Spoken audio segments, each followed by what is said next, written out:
اب دیکھیں بغیر مقدمہ چلائے لمبی قید میں پڑے لوگوں سے ہمدردی فطری امر ہے جس کا مظاہرہ 8 فروری کو ہوا۔ اچھا یہ عرفان صدیقی صاحب فرماتے ہیں 365 دنوں اور 365 راتوں کے بعد کسی نئے اعلامیے یا تازہ پریس کانفرنس سے کام نہیں چلے گا۔ اگر فوج کے بقول 9 مئی کو بلانا اور معاف کرنا ممکن نہیں اور بجا طور پر ممکن نہیں تو اسے برف کی دیواروں والے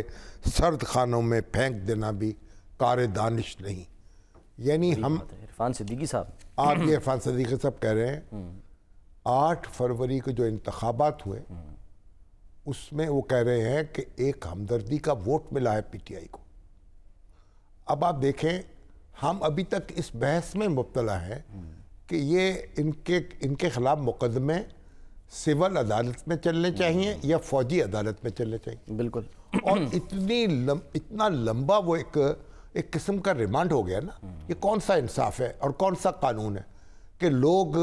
1 سال تک جو ہیں وہ برزخ میں پڑے رہیں اور ان کے معاملات پر کوئی فیصلہ کن نتیجے پر ہم نہ پہنچے۔ دیکھیے یہ سوال تو عدالتی نظام نہیں، ہمارا عدالتی نظام تو ہمارے پورے نظام سے جڑا ہوا ہے نا۔ ہماری انتظامیہ، ہمارے تفتیشی ادارے، ہمارا عدالتی نظام اور ہمارے دفاعی ادارے، ان سب کی یہ ذمہ داری ہے نا۔ اب فوج نے اپنے بعض لوگوں کے خلاف تو کارروائی کی ہے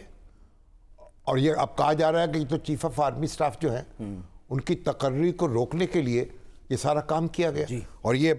عرفان صدیقی صاحب بھی یہ لکھ رہے ہیں تو یہ تو بغاوت تھی۔ اور وہ کہہ رہے ہیں شہباز شریف صاحب بھی یہ کہہ رہے ہیں کہ بغاوت تھی، خواجہ آصف صاحب جو ہیں انہوں نے خواجہ آصف صاحب بھی کہہ رہے ہیں بغاوت تھی، اور چیف آف آرمی سٹاف جو ہیں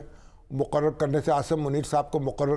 کرنے سے روکنا مقصود تھا۔ سن لیں سر ذرا، ہاں سازش کے تانے بانے کدھر سے ملا رہے ہیں خواجہ آصف صاحب، ذرا دکھائیے جی۔ اب عرفان صدیقی صاحب کیا کہہ رہے ہیں؟ منصوبے کا اگلا مفروضہ یہ تھا کہ فوج اس یلغار کا ترکی میں ترکی جواب دے گی، ہر سو کشتوں کے پشتے لگ جائیں گے، خون کی ندیاں بہیں گی اور اس کشت و خون سے تیسرا مرحلہ جنم لے گا،